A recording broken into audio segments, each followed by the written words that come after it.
नमस्कार दोस्तों, बहुत बहुत स्वागत है आपका अपने चैनल मैथ्स मैजिक में। दोस्तों, जैसा कि आपको पता है कि मैं आपके लिए तीनों क्लासेस 6, 7, 8 की वीडियो प्रोवाइड कराता रहता हूं। उसमें वो वीडियोस आपकी अलग अलग एक्सरसाइज की, अलग अलग टॉपिक्स की, अलग अलग क्वेश्चंस के ऊपर प्रोवाइड होती हैं। तो आज की जो हमारी वीडियो बेस्ड है वो RS Agarwal class 6 exercise 8C question number 1 और 2 के ऊपर डिपेंड है। क्वेश्चन नंबर 1 और 2 आपका अलजेब्रा में एडिशन या फिर सब्ट्रैक्शन या फिर सिंप्लीफिकेशन, आप तीनों नाम से इस क्वेश्चन को बुला सकते हैं, इससे रिलेटेड है। तीनों क्वेश्चंस में आपको क्या करना है, कुछ सम्स दिए जाएंगे, उन सम्स को अकॉर्डिंग टू रूल किस तरह से रूल्स फॉलो होकर उनको शो करना है, किस तरह से उनको हमें सॉल्व करना है और उसमें क्या क्या रूल हमें अप्लाई करने हैं, इसके बारे में हम डिस्कशन करेंगे। तो इसमें मैं आपको क्वेश्चन नंबर 1 में फर्स्ट पार्ट, थर्ड पार्ट और सेवन्थ पार्ट, ये 3 पार्ट कराऊंगा, और क्वेश्चन 2 में फर्स्ट पार्ट और फोर्थ पार्ट, ये 3 पार्ट आपको मैं यहाँ पर कराऊंगा। इसके बाद क्वेश्चन 1 और 2 के जितने भी पार्ट हैं वो आप अपनी सेल्फ स्टडी से खुद सॉल्व करेंगे। किसी का कोई डाउट आएगा कमेंट करके बताएंगे, कोई प्रॉब्लम आएगी तो मेरे साथ शेयर करेंगे। कोशिश करूँगा आपकी सभी तरह की प्रॉब्लम्स दूर करने की। और जो चैनल पर नए हैं, आज फर्स्ट टाइम वीडियो देख रहे हैं, वो चैनल को सब्सक्राइब कर लें, शेयर कर लें अपने फ्रेंड्स के साथ और बेल आइकन को दबा लें, जिससे जो आने वाली आपकी क्लास की अपकमिंग वीडियोस है वो आपको मिल जाए और अपना बेनिफिट आप कर सकें। तो चलिए शुरू करते हैं आज की इस वीडियो को। इसमें क्वेश्चन नंबर 1 हेडिंग है आपका ऐड। ऐड का सिंपल मीनिंग होता है, आपको पता है, प्लस करना। लेकिन जब हमें यहाँ पर 2 नंबर दिए जाते हैं तो इन्हें प्लस कैसे करना है।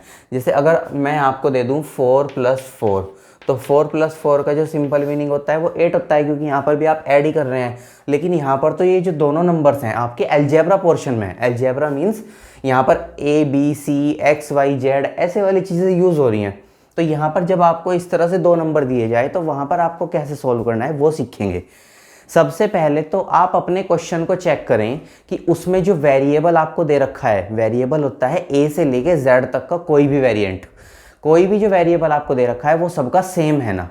अगर वो आपका सबका सेम है तो क्वेश्चन बहुत इजीली हो जाएगा, कोई डाउट्स, किसी की कोई प्रॉब्लम नहीं होगा। लेकिन अगर वो डिफरेंट होगा तो भी हम समझेंगे कैसे करना है। लेकिन क्वेश्चन 1 में जितने भी आपके शायद क्वेश्चंस हैं वो सब सेम वेरिएबल वाले ही हैं। तो उसमें देखो आप पहले क्या यूज़ करना है रूल। आपको यहाँ पर आपको दे रखा है 3x, 7x। तो पहले तो इसकी फॉर्मेशन तैयार करेंगे। 3x कॉमे की जगह पर हमें लगाना पड़ेगा प्लस का साइन, क्योंकि हम यहाँ पर कौन सा क्वेश्चन कर रहे हैं, ऐड का। ऐड का जो मीनिंग होता है, सिग्निफिकेंस होता है, पहचान होती है, वो क्या होती है, प्लस का साइन। तो मैंने 3x लिखा, फिर प्लस लगाया, फिर 7x लिखा।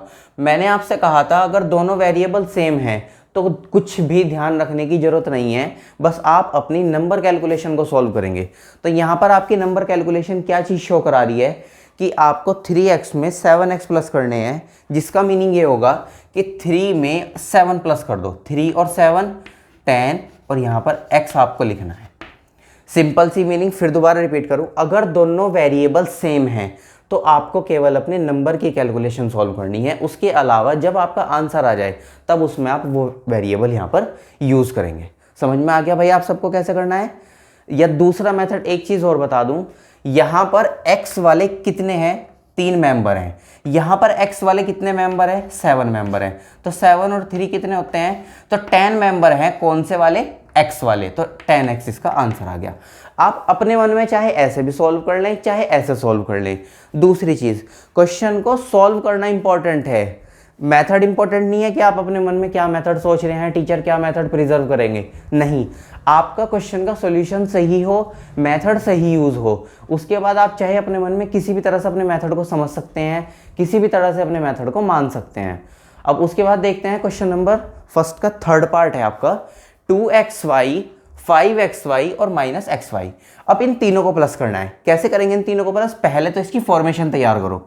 तो 2xy प्लस 5xy प्लस, ये देखो नंबर यहाँ माइनस में दे रखा है, और मैंने आपसे कह रखा है कभी भी 2 साइन आपके साथ में नहीं आ सकते। तो हम हमेशा जो हमारा नंबर के साथ का साइन होता है हम उसको कवर कर लेते हैं। अपने वाले प्लस को तो कवर नहीं कर सकते, क्योंकि ये तो हमें शो कराना है इस बात की वजह से। लेकिन जो हमारे क्वेश्चन के साथ माइनस दे रखा है या कुछ भी साइन दे रखा हो, ये माइनस यहाँ पर भी हो सकता है, यहाँ पर भी हो सकता है, तो हमारा जो माइनस होगा हम उस माइनस को कवर कर लेंगे। कवर करने के बाद अब इसको सिंपल बनाओ। पहले 2xy plus 5xy plus minus XY, तीनों के वेरिएबल चेक करो, X Y X Y X Y, बिल्कुल सेम कंडीशन यहाँ वाली अप्लाई हो रही है कि वेरिएबल आपके तीनों के सेम हैं। तो नंबर कैलकुलेशन सो करनी है। 2 + 5 कितने हो गए आपके 7, और 7 में से ये 1 चला गया, क्योंकि जहां कोई नंबर नहीं होता वहां पर हम वेरिएबल के साथ क्या मानते हैं 1, पता है आपको, बता भी रखी है। तो 2 और 5 प्लस करें 7, 7 में से माइनस किए 1, कितने बचते हैं भाई 6, और वेरिएबल तीनों का सेम है तो तीनों में से किसी का भी रख लेंगे, यहाँ पर कोई इफेक्ट नहीं आएगा। बताओ भाई क्वेश्चन नंबर 1 का थर्ड पार्ट समझ में आ गया कैसे सॉल्व किया हमने। ध्यान रखना, आप अपने क्वेश्चन को देखने के बाद सबसे पहले जो चीज चेक करेंगे पता है वो आपको क्या है, वो आपका वेरिएबल है। अगर आपके तीनों वेरिएबल सेम हैं, दोनों वेरिएबल सेम है, या फिर जितने भी क्वेश्चन में आपको दिया जा रहा है क्वेश्चन में वेरिएबल वो सब सेम है, तब आपको कुछ नहीं करना, वेरिएबल पे ध्यान नहीं देना, बस अपनी नंबर कैलकुलेशन सॉल्व कर लो। नंबर कैलकुलेशन सॉल्व करने के साथ ही आपका क्वेश्चन बिल्कुल कंप्लीटली सॉल्व हो जाएगा। ठीक है भाई, समझ में आ गया क्वेश्चन नंबर फर्स्ट और थर्ड। अब देखना है हमें 7th पार्ट। देखिए भाई 7th पार्ट आप सबको बोर्ड पर शो हो रहा है। 7th पार्ट में भी आप ध्यान से चेक करो, देखो मैं यहाँ पर कुछ चीज़ों के नीचे डैश कर रहा हूँ और बताना सेम है क्या। यहाँ पर जो नंबरिंग पोर्शन है वो है आपका 6, -4, 10 और -8। चारों चीज़ें चेक करो ध्यान से, और ये देखो जो सबका वेरिएबल है A3 वो आपका सबका यहाँ पर सेम है। और अगर हमारा वेरिएबल सेम होता है तो आपसे मैंने कहा था आपको वेरिएबल के ऊपर ध्यान नहीं रखना है, फिर आप अपनी केवल नंबर वाली जो कैलकुलेशन है न्यूमेरिक कैलकुलेशन केवल उसको सॉल्व करेंगे। तो न्यूमेरिक कैलकुलेशन यहाँ पर क्या चीज़ शो कराती है, पहले तो ये जो इनकी साइन एडजस्टमेंट है ये सही कराओ। पहले हम यहाँ पर लिखेंगे 6A3 प्लस ब्रैकेट में 4A3 plus 10A3 plus -8A3। जितनी जगह पर भी ये कॉमास थे मैंने उन सब की जगह पर प्लस लगाया, जो माइनस वाले नंबर थे उनको ब्रैकेट के अंदर किया। ये चीज़ समझ में आ गई कैसे की हमने। अब उसके बाद आपको इस क्वेश्चन के ब्रैकेट रिमूव करने हैं। कैसे करोगे, 6A3 plus minus 4A3 plus 10A3 plus -8A3। ठीक है भाई, समझ में आ गया कैसे किया हमने, ब्रैकेट रिमूव कैसे किया। अब उसके बाद केवल नंबर कैलकुलेशन पे ध्यान दो। यहां पर आपसे कहा है 6 - 4, केवल नंबर पे ध्यान देना जिसके नीचे मैंने डैश किया है। 6 - 4 का मतलब होता है आपका 2। 6 में से अगर आप 4 घटाएंगे तो 2 बचेगा आपके पास, उसमें 10 प्लस करो।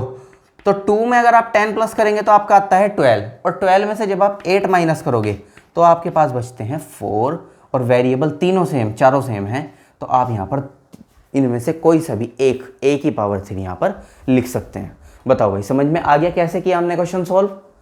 रूल्स क्या क्या हैं, पहला रूल आप अपने क्वेश्चन को ऑब्जर्व करेंगे। सेकंड रूल्स चेक करेंगे कि सबके वेरिएबल अलजेब्रा जो पोर्शन दे रखा है ए से लेकर जेड तक जो भी चीज़ें आपको दे रखी होंगी वो सब सेम है या नहीं। थर्ड रूल अपने क्वेश्चंस के जितने भी नंबर्स हैं उन्हें इंटीजर रूल फॉलो करके इन्हें सॉल्व करेंगे। फोर्थ रूल जब आपका सॉल्व करके आंसर आ जाएगा तो सब वेरिएबल में से कोई भी एक वेरिएबल अपने नंबर के आगे आप यूज़ करा के क्वेश्चन को कंप्लीट करेंगे। समझ में आ गया भाई आप सबको कैसे किया हमने ये सब क्वेश्चन, तीनों पार्ट समझ में आ गए। अब उसके बाद करना है आपको क्वेश्चन नंबर 2। क्वेश्चन नंबर 2 में आपको जो पार्ट समझाऊंगा मैं, फर्स्ट पार्ट है और फोर्थ पार्ट है। ये तीनों पार्ट आपने समझ लिया। अब इसके जो बाकी के पार्ट है क्वेश्चन 1 के आप अपने आप सॉल्व करेंगे सेल्फ स्टडी से। अब देखते हैं क्वेश्चन नंबर 2। देखिए भाई क्वेश्चन नंबर 2 आप सबको शो हो रहा है बोर्ड पर। मैंने आपसे कहा था क्वेश्चन 2 में मैं आपको 2 पार्ट समझाऊंगा, फर्स्ट पार्ट और फोर्थ पार्ट। तो दोनों पार्ट आपको बोर्ड पर शो हो रहे हैं। ये जो आपको क्वेश्चंस दे रखे हैं यहाँ पर, ये देखने में शायद आपको टिपिकल लगें, सबके लिए नहीं कह रहा हूँ सब बच्चों को टिपिकल लगें, हो सकता है कुछ बच्चों को टिपिकल लगें, क्योंकि बहुत सी बार क्या होता है कि चीज़ें हमें देखने के बाद समझ में नहीं आती, लेकिन जब हम उसे प्रैक्टिकली सॉल्व करते हैं तब वो हमें समझ में आ जाती है। ठीक है, तो क्वेश्चन 2 आपका बहुत ईजी है, लेकिन आपको एक मेथड यूज़ करना है जो मैंने क्वेश्चन नंबर 1 में कहा था। आप सबसे पहले अपने क्वेश्चंस के वेरिएबल सेलेक्ट करेंगे जो सेम वेरिएबल हो। सेम वेरिएबल सेलेक्ट करने के बाद आपके पास केवल अपने क्वेश्चन के नंबर सॉल्यूशन रह जाता है। नंबर सॉल्यूशन होने के बाद बस आपको वहाँ पर अपना केवल वेरिएबल यूज़ करना है। तो देखो मैं यहाँ पर क्वेश्चन नंबर 2 में आपको शुरू करता हूँ। यहाँ पर इसको, यहाँ पर आपको दे रखा है एक्स, एक्स और एक्स। देखो तीनों एक्स वाले पोर्शन यहाँ हैं, तीनों वाई वाले पोर्शन यहाँ हैं, तीनों जेड वाले पोर्शन यहाँ हैं। ये जो आपके दोनों क्वेश्चन सॉल्व होंगे वो इस तरह से सॉल्व होंगे, ऐसे इनको सॉल्व मत करना, क्योंकि अगर आप ऐसे करेंगे तो एक्स है, वाई है, जेड है, कोई सॉल्यूशन नहीं निकलेगा किसी भी तरह का। लेकिन जेड, जेड और जेड वाई वाई और वाई, एक्स एक्स एक्स, ये तीनों का सोल्यूशन आराम से हम निकाल सकते हैं। अब यहाँ पर जब हमारा z तीनों में शो हो रहा है तो वहाँ पर हमें जो अपना सोल्यूशन करना है वो किसके बेस पर करना है, न्यूमेरिक सॉल्यूशन करना है। तो न्यूमेरिक सॉल्यूशन के लिए मैंने आपसे कहा था तीनों के नंबर उठाएंगे, z y या x, जो भी आपको रखना है वो तो आपका क्वेश्चन में से यूज हो जाएगा। तो यहाँ पर आपको क्या दे रखा है, -2। यहाँ पर आपका कोई नंबर नहीं है। अगर आपको अपने वेरिएबल के साथ कोई भी नंबर शो नहीं हो रहा है तो आप वहाँ पर 1 लगाएंगे। ये चीज़ आपको मैथ प्रोवाइड कराता है, 1 लगाने की अथॉरिटी आपको होती है। तो यहाँ पर -1 हो गया और यहाँ पर आपके +4 हो गया। मैंने तीनों जेड वाले पोर्शन के नंबर पिकअप कर लिए। उसके बाद इसे सॉल्व करो। -2 और -1 आपके होते हैं -3। इंटीजर आप सबसे आते हैं सॉल्व करने, कैसे करने हैं। तो -2 और -1 आपके होते हैं -3 और फिर +4।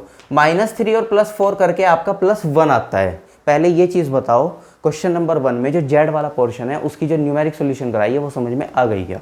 दोबारा रिपीट कर देता हूँ। पहले वाले जेड के साथ -2 है, मैंने -2 लिख लिया। दूसरे वाले जेड के साथ कुछ नहीं था तो मैंने वहाँ पर 1 यूज़ किया। क्यों, जहाँ पर हमें कोई नंबर नहीं दिया होता वहाँ पर हम 1 लगाकर अपने क्वेश्चन को सॉल्व करते हैं। तो मैंने जेड के साथ 1 लगाया तो मैंने वहाँ पर लिख लिया -1। उसके बाद तीसरे पार्ट में जेड के साथ मुझे दे रखा है +4 तो मैंने वहाँ पर +4 लिख लिया। अब -2 और -1 को सॉल्व करके आपका -3 आता है, -3 और +1 को सॉल्व करके आपका +1 आता है तो मैंने वहाँ पर +1 लिख लिया। एक इम्पॉर्टेंट चीज़, जब भी आप किसी नंबर को अपने क्वेश्चन से पिक करेंगे तब आपको उसका साइन भी साथ में रखना है। जैसे 2 के साथ यहाँ माइनस था तो मैंने माइनस पिक किया, 1 के साथ माइनस था तो मैंने माइनस पिक किया, 4 के साथ मुझे यहाँ प्लस दे रखा था तो मैंने यहाँ पर प्लस पिक किया। बिना साइन के अगर आप नंबर लेंगे तो 100% क्वेश्चन गलत होगा, ठीक है। अब उसके बाद यहाँ पर आपको +1 लिखना है तो आप यहाँ +1 और उसका वेरिएबल क्या है आपका z, ये लिखेंगे। लेकिन 1 आप नहीं लगा सकते। 1 को हम किस चीज़ के लिए यूज़ करते हैं, केवल अपनी चीज़ों को समझने के लिए। जैसे हमें यहाँ पर समझना था, हमने लगा लिया, तो अपना सोल्यूशन जब लिखोगे ना तो 1 नहीं लिखेंगे। हाँ, अगर यहाँ पे 2 होता, 3 होता तो मतलब 1 के अलावा जो भी वेरिएबल है आप यहाँ पर लिख सकते थे, लेकिन 1 नहीं लिखेंगे। अब बात करते हैं y की। y के लिए कंडीशन क्या है, -3 +7 और -2। पहले इन दोनों को सॉल्व करवा लो। -3 और +7 आपके होते हैं +4 और +4 और -2। जब आप इन्हें एडजस्ट करोगे तो आपका +2 आता है। समझ में आ गया कैसे सॉल्व किया इंटीजर हमने। उसके बाद आप यहाँ पर लिखेंगे +2 और आपका वेरिएबल आएगा यहाँ पर y। क्लियर। अब आते हैं लास्ट पोर्शन x पर।